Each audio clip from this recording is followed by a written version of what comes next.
எல்லாருமே எதிர்பார்த்த அந்த ஒரு விஷயம் இப்போ வந்து கயல் சீரியல்ல நடக்க போகுதுங்க. எப்போனா வந்து ஆனந்தி தான் லவ் பண்ற பையன் யாரு யாரு அப்படின்னு சொல்லிட்டு வீட்டில் உள்ளவங்க கிட்ட சொல்லுவாங்க. கயலுக்கு அந்த விஷயம் தெரியணும் அப்படின்னு நினைச்சவங்க எல்லாரும் இந்த வீடியோக்கு ஒரு லைக் பண்ணுங்க. இப்போ அப்படிப்பட்ட ஒரு சூப்பரான விஷயம் வந்து நடக்க போகுதுங்க. ஸோ அதுக்கான விஷயங்கள் என்ன இருக்க போகுது அப்படிங்கறத நம்ம இந்த வீடியோல பார்த்து தெரிஞ்சுக்கலாம். இந்த வீடியோக்கு லைக் பண்ணிட்டு இந்த விஷயம் கயலுக்கு தெரிஞ்சு அவங்க என்ன முடிவு எடுப்பாங்க அப்படிங்கறத கண்டிப்பா கமெண்ட்ல வந்து சொல்லுங்க. ஒரு பக்கம் பார்த்தீங்கன்னா பாலுவுக்கும் எழிலுக்கும் நடக்க போகிற பிரச்சனை வந்து ரொம்ப பயங்கரமாக வந்து போய்கிட்டே இருக்கு. ஒருத்தருக்கு ஒருத்தர் மேலே பார்த்தீங்கன்னா பயங்கரமான கொலவெறியிலையும் வந்து இருந்துகிட்டு இருக்காங்க. எழிலை பொறுத்த வரைக்கும் பாலுவை ஒரு வழியாக பழி வாங்கியாச்சு. இவனோட வாழ்க்கையை எப்படி நம்ம கெடுத்தோமோ அதே மாதிரி பார்த்தீங்கன்னா அங்கே பாலுவும் பார்த்தீங்க அப்படின்னா அவனோட வாழ்க்கையை நான் சும்மா விட மாட்டேன், அவனை நான் ஒரு வழி பண்ணாமல் விட மாட்டேன் அப்படிங்கிற மாதிரி பயங்கரமான ஒரு கொலவெறியில் வந்து இந்த பக்கம் பாலுவும் இருக்காங்க. இப்போ என்ன நடக்க போகுது? கண்டிப்பாக பாலு வந்து எழில் அவனோட ஆட்டோவை எரிச்சதுனால ரிவெஞ்ச் எடுக்கிறதுக்கு ரெடியாக தான் இருக்கான். ஸோ இதுக்கு இடையில தான் ஆனந்தி தான் காதலிக்கிற பையன் யார் அப்படிங்கிற விஷயத்த நம்ம கயல்கிட்ட வந்து சொல்ல போகிறாங்க. அப்படி சொல்லிட்டாங்க அப்படின்னா இதுக்கப்புறம் என்ன நடக்க போகுது? பயங்கரமான ட்விஸ்ட் எல்லாமே வந்து இருக்க போகுது. ஏன் அப்படின்னா எழிலுக்கும் பாலுவுக்கும் சுத்தமாகாது. ஒருவேளை தான் லவ் பண்ற பையன் இவன் தான் அப்படிங்கறது எழில் தெரிஞ்சுக்கிட்டான் அப்படின்னா அவர் என்ன முடிவு எடுப்பாரு? நிச்சயமா இதுக்கு ஒத்துக்கவே மாட்டாரு. ஆனா கையில பொறுத்த வரைக்கும் தான் தங்கச்சி வாழ்க்கை ரொம்ப நல்லா இருக்கணும், அவங்க ஹாப்பியா இருக்கணும் அப்படிங்கிறதுக்காக கண்டிப்பா எழில வந்து எதிர்த்து தான் நிறைய விஷயங்கள் வந்து பண்ண போறாங்க. இதனால அந்த குடும்பத்துல நிறைய விதமான பிரிவுகளும் வந்து ஏற்பட போகுது அப்படிங்கிற மாதிரி தான் வந்து கொண்டு போறாங்க. ஸோ இன்னைக்கு வந்து ஷாலினிக்கு ஃபர்ஸ்ட் இப்போ பாலு யாரு அப்படிங்கிற விஷயம் வந்து தெரிய வருது. அது மட்டும் இல்லாமல் இங்கே ஷாலினியை பொறுத்த வரைக்கும் பாலு யார் அப்படின்னு தெரிஞ்சிருச்சு. இதுக்கப்புறமும் இந்த விஷயத்த நம்ம சும்மா விடக்கூடாது அப்படிங்கிற மாதிரி முடிவு வந்து பண்ணுறாங்க. அதனால் கயலண்ணிக்கிட்ட இந்த விஷயத்த உடனே நம்ம சொல்லி ஆகணும், இல்லை அப்படின்னா பிரச்சனை வந்து பெருசாகிக்கிட்டே வந்து போயிடும் அப்படிங்கிற மாதிரி நினைக்கிறாங்க. அது மட்டும் இல்லாமல் தனத்தோட தம்பி தான் பாலு அப்படிங்கிற விஷயம் கூட ஷாலினிக்கு வந்து தெரிஞ்சதுனால பயங்கர அதிர்ச்சியில் வந்து இருக்காங்க. இந்த விஷயத்த ஆனந்திக்கிட்ட சொன்னதுக்கப்புறம் ஆனந்திக்குமே ரொம்பவே வந்து ஷாக்காக இருக்குது. என்ன ஷாலினி சொல்கிற, நீ சொல்கிறது உண்மையா அப்படின்னு கேட்குறாங்க. ஏன் ஆனந்தி இவ்வளோ ஷாக்காக கேட்குற, உனக்கு இந்த விஷயம்லாம் வந்து தெரியாதா அப்படிங்கிற மாதிரி கேட்குறாங்க. இல்லை இல்லை ஷாலினி, எனக்கு இதெல்லாம் வந்து தெரியாது. நான் பாலுவை வந்து காதலிக்கிறது மட்டும்தான் எனக்கு தெரியும். அது மட்டும் இல்லாமல் அவங்க அண்ணனை தெரியும், அவங்க வந்து தன அண்ணியோட அண்ணன் அப்படிங்கிற விஷயம் எனக்கு எதுவுமே வந்து தெரியாது. இப்போ நீ சொன்னதுக்கு அப்புறம் தான் வந்து தெரியும் அப்படிங்கிற மாதிரி சொல்றாங்க. அதே மாதிரி எல் மாமா கிட்ட பிரச்சனை பண்ண அந்த ஆட்டோக்கார பையனும் பாலுதான் அப்படிங்கிற விஷயம் தெரிஞ்சோடனே இவங்க ரெண்டு பேருக்குமே பயங்கரமா வந்து பாத்தீங்கன்னா அப்படியே அள்ளு விடுது. ஏன் அப்படின்னா நிச்சயமா பிரச்சனை பயங்கர பெருசா வந்து நடக்க போகுது அப்படிங்கிற மாதிரி தெரிஞ்சுக்கிறாங்க. நாளைக்கு காலையில வந்து நலங்கு வைக்க போறோம் அப்படிங்கிற மாதிரி தான் வந்து அந்த ஃபங்க்ஷன் வந்து நடத்தணும் அப்படிங்கிற மாதிரி நினைச்சுக்கிட்டு இருக்காங்க. ஆல்ரெடி வீட்டில் கல்யாண வேலை எல்லாமே ரொம்பவே பரபரப்பாக தான் வந்து போய்கிட்டே இருக்கு. இவங்க ரெண்டு பேரும் அப்பப்போ தனித்தனியாக குசு குசுன்னு பேசிக்கிறது, கையில் கூப்பிட்டு ஏதாவது பேசணும் அப்படிங்கிற மாதிரி இங்கே ஷாலினி சொல்கிறது, அதுக்கப்புறம் எதுவும் பேசாமல் விட்டுறது. இதனால கையலுக்கு ஆல்ரெடி வந்து டவுட் இருக்குது இவங்க ரெண்டு பேர் மேலேயும். எதுக்காக இவங்க ரெண்டு பேரும் இப்படி பண்ணுறாங்கன்னு ஒன்றும் தெரியலையே அப்படிங்கிற மாதிரி நினச்சிக்கிட்டு இருக்காங்க. ஸோ இப்போ வந்து அடுத்த நாள் காலையில் வந்து ரெடியாகி எல்லாருமே வந்து உட்காந்துக்கிட்டு இருக்காங்க. அப்போ கூட வந்து பார்த்தீங்கன்னா ஷாலினி வந்து ஆனந்தியோட ரூமில் தான் உட்காந்துக்கிட்டு இருக்கா. ரெண்டு பேருமே வந்து பேசிக்கிட்டு இருக்காங்க. என்ன பண்ண போகிறோன்னு ஒன்றுமே தெரியல ஷாலினி, எனக்கு ரொம்ப பயமாக இருக்குது அப்படிங்கிற மாதிரி வந்து ஆனந்தி புலம்பிக்கிட்டே இருக்கா.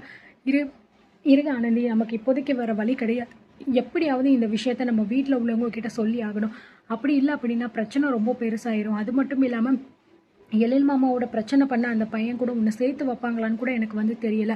இப்போ இந்த நேரத்தில் நம்ம என்ன பண்ணுறதுன்னு எனக்குமே ஒன்றும் புரியலை ஷாலினி. கொஞ்சம் நம்ம வெயிட் பண்ணாதான் ஏதாவது நம்மளால தெரிஞ்சுக்க முடியும் அப்படிங்கிற மாதிரி ரெண்டு பேருமே பேசிக்கிட்டே இருக்கா. அந்த நேரம் பார்த்து கரெக்டாக வந்து ஆனந்தியோட ரூம் கதவை திறந்துட்டு கயல் வந்து உள்ளே வர்றாங்க.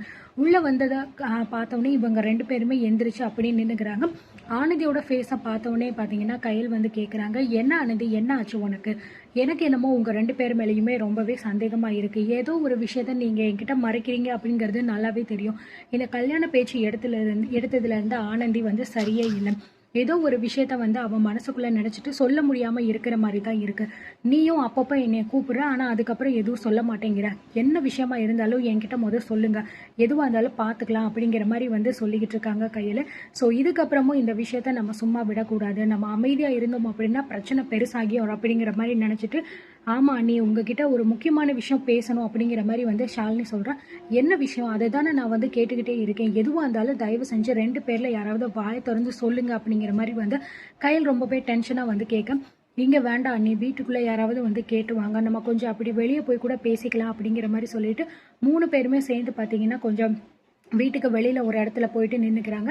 போனோடனே 2 பேருமே அப்படியே திருன்னு முழிச்சுக்கிட்டே இருக்காங்க. என்ன விஷயம், எதுவாக இருந்தாலும் சொல்லுங்கன்னு சொல்லிட்டேன், ஏன் ஒருத்தருக்கு ஒருத்தர் பார்த்துக்கிட்டே இருக்கீங்க அப்படிங்கிற மாதிரி சொல்ல, அப்போ தான் கொஞ்சம் கொஞ்சமாக தயங்கி தயங்கி ஷாலினி வந்து சொல்ல ஆரம்பிக்கிறா. அது இல்லை நீ நம்ம அத்தையை பொறுத்த வரைக்கும் இந்த கல்யாணம் ரொம்ப நல்லா நடக்கணும் அப்படிங்கிறதுக்காக நிறைய விஷயங்கள் வந்து பண்ணிக்கிட்டு இருக்காங்க. ஆனால் ஆனந்திக்கு இந்த கல்யாணத்தில் கொஞ்சம் கூட விருப்பமே இல்லை நீ. ஆனந்தி வேற ஒரு பையனை லவ் பண்ணுறா அப்படின்னு சொல்லிட்டு இப்படிப்பட்ட ஒரு விஷயத்த சொன்னோன்னே கயல் பார்த்தீங்கன்னா பயங்கரமாக வந்து ஷாக் ஆகி அப்படியே வந்து உட்காந்துடுறாங்க. அப்போ என்ன பண்ணுறதுனே வந்து தெரியலையே அப்படிங்கிற மாதிரி நினச்சிட்டு உட்காந்துடுறாங்க. என்ன சொல்கிற, லவ் பண்ணுறாளா அப்படின்னு கேட்குறாங்க. ஆமாம் நீ இந்த விஷயத்த உங்ககிட்ட சொல்லணும் அப்படின்னு சொல்லிட்டு தான் ரொம்ப நாளாகவே ட்ரை பண்ணிக்கிட்டு இருக்கோம்.